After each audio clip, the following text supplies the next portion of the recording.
സഹോദരങ്ങളെ, ചേർത്തലയിലെ കണിച്ചുകുളങ്ങര ദേവീക്ഷേത്രം പ്രസിദ്ധമാണ്. വെള്ളാപ്പള്ളി നടേശനാണ് അതിൻ്റെ പ്രസിഡൻറ്റ്. വളരെ വർഷങ്ങളായിട്ട് അദ്ദേഹമാണ് അതിൻ്റെ പ്രസിഡൻറ്റ്. 2018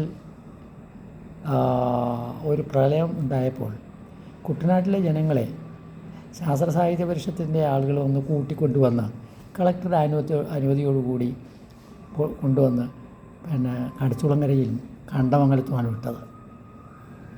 അത് കണ്ടമംഗലം ക്യാമ്പിലായിരുന്നു ഞാനുണ്ടായിരുന്നത്. അവിടെ 10-200 പേര് അവിടെ ഉണ്ടായിരുന്നു. എല്ലാം കുട്ടനാട്ടുകാരായിരുന്നു. അവിടെ ഒരു ക്ഷേത്രമുണ്ട്, കണ്ടമംഗലം ദേവീക്ഷേത്രം. ഇവിടെ ഒരു ക്ഷേത്രമുണ്ട്, ദേവീക്ഷേത്രം. അവർ കണിച്ചുകുളങ്ങരയിലുമുണ്ട്. അവിടെ നമ്മുടെ വെള്ളാപ്പള്ളിയുടെ പ്രവർത്തനങ്ങളെല്ലാം മാതൃകാപരമായിരുന്നു. അദ്ദേഹത്തെ എത്ര അഭിനന്ദിച്ചാലും മതിയാവുകയില്ല. ആ രീതിയിലാണ് അവിടെ ഇതിൻ്റെ ആഹാരം കൊടുക്കൽ, അതുപോലെ തന്നെ അവരുടെ സൗകര്യങ്ങളൊക്കെ നേരത്തെ രോഗചികിത്സാ സൗകര്യങ്ങൾ എല്ലാം ഏർപ്പെടുത്തിയിരുന്നത്. അങ്ങനെ ഏർപ്പെടുത്തുക വഴി അദ്ദേഹം വലിയൊരളവ് ഈ പ്രളയ ദുരിതാശ്വാസ പ്രവർത്തനങ്ങളിൽ പങ്കെടുത്തു എന്നുള്ളതാണ്. അത് മാതൃകാപരമായിരുന്നു. നമ്മുടെ ക്ഷേത്രങ്ങളിൽ ഇപ്പോൾ എന്താ ചെയ്യുന്നത്? ആരാധനാലയങ്ങളിൽ സപ്താഹയജ്ഞങ്ങളാണ്. ആ സപ്താഹയജ്ഞങ്ങൾ നമ്മൾ വളരെ സാധാരണമായി വന്നതോടുകൂടി പുതിയ പല മേഖലകളിലേക്കും തന്ത്രികളും ശാന്തിക്കാരും, അങ്ങനെ പറയുന്നവർ ഇഷ്ടപ്പെടുമോ എന്നറിയുന്നില്ല, പുരോഹിതരും പിന്നെയോ ജ്യോത്സ്യന്മാരും എല്ലാം കടന്നു. അങ്ങനെ ഭാഗവത സത്രങ്ങൾ പലതും നടന്നു. അഖില ഭാരത മഹാഭാഗവത സത്രം, അങ്ങനെയൊക്കെയാണ് ഒരു പേരിടുന്നത്. ഒരു അഖില ഭാരതവും ഇല്ല. ആ നടത്തുന്ന സ്ഥലത്ത് മാത്രമേ ഉള്ളൂ അഖിലം. അങ്ങനെയുള്ള നടത്തുന്നു. ശ്രീനാരായണ യജ്ഞങ്ങൾ നടത്തുന്നു. മഹാസുഹൃത ഹവന യജ്ഞം നടത്തുന്നു. ശ്രീനാരായണ സത്രം നടത്തുന്നു. ഗീതാജ്ഞാന യജ്ഞം നടത്തുന്നു. അഷ്ടബന്ധകലശം നടത്തുന്നു. അഖില ഭാരത മഹാഭാഗവത മഹാസത്രം നടത്തുന്നു. അനുമത് ചാലീസ് ജപയജ്ഞം നടത്തുന്നു. അങ്ങനെ യജ്ഞങ്ങളുടെ ഒരു ബഹളമായിരുന്നു. ഒരു ക്ഷേത്രത്തിൽ നടത്തുന്നത് പുരാണ പാരായണ യജ്ഞമാണ്. ഒരു 18 പുരാണങ്ങളാണല്ലോ, അതിലൊരെണ്ണം ഒരു വർഷം, അതിൻ്റെ അടുത്ത വർഷം വേറൊന്ന്, ഇങ്ങനെ അവർ അതിൻ്റെ യജ്ഞം നടത്തുകയാണ്. ഇതൊക്കെ നടത്തി കഴിഞ്ഞിട്ടും പിന്നെയും പരിപാടികളില്ലാതെ വരാൻ പാടില്ലല്ലോ.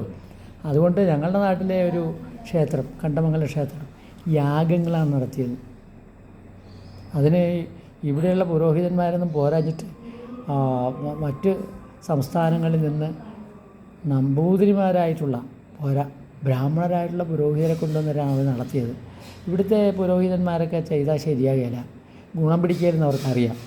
അതുകൊണ്ട് അങ്ങനെ ചെയ്യുക എന്ന് പറഞ്ഞ് എന്തെങ്കിലും ഒരു പരിപാടി എപ്പോഴും നടത്തിയില്ലെങ്കിൽ അവർക്ക് ഉറക്കം വരില്ല.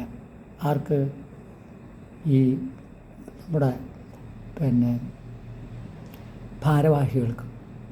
ഭാരവാഹികളുടെ മുമ്പിൽ ഈ കാര്യമെല്ലാം അവതരിപ്പിക്കുന്നവരാ? ആ തൃക്കൂട്ട് മുന്നണിയാണ്. ആര്? പുരോഹിതൻ, ജ്യോത്സ്യൻ, പിന്നെയോ തന്ത്രികൾ, ഇങ്ങനെയുള്ളവരൊക്കെ കൂടിയാണ് പുതിയ പുതിയ പരിപാടികൾ അവതരിപ്പിക്കുന്നത്. അവരുടെ സംഘടനകളെ പറ്റി അങ്ങനെ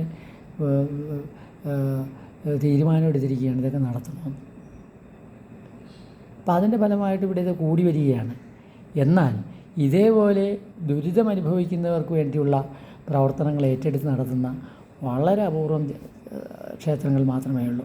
അതിലൊന്നാണ് കണിച്ചുകുളങ്ങര, മറ്റൊന്നാണ് കണ്ടമംഗലം.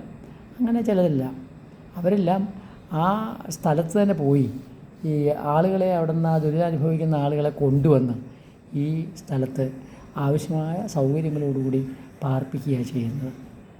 കഴിഞ്ഞ തവണ, അതായത് 2018 ഞാൻ കുറേ അധികം ശാസ്ത്ര സാഹിത്യ പരിഷത്തിൻ്റെ പ്രവർത്തകരോടൊന്നിച്ച് കുട്ടനാട്ടിൽ പോവുകയും നമ്മുടെ തോമസ് ചാണ്ടിയുടെ വീടിന് ചുറ്റുമുള്ള പ്രദേശങ്ങളിലെല്ലാം ചെന്ന് അവിടെ ഒറ്റപ്പെട്ട് കഴിയുന്ന വീട്ടുകാരെയെല്ലാം കണ്ടെത്തി അവരെ ബോട്ടിൽ കയറ്റി ആലപ്പുഴ കൊണ്ടുവന്നു. ആദ്യം ആലപ്പുഴയിലെ ഒരു സ്കൂളിലും പിന്നീട് കണ്ടമംഗലം, കണിച്ചുകുളങ്ങര തുടങ്ങിയ സ്ഥലങ്ങളിലും കളക്ടറുടെ നേതൃത്വത്തിൽ പാർപ്പിക്കുകയുണ്ടായി.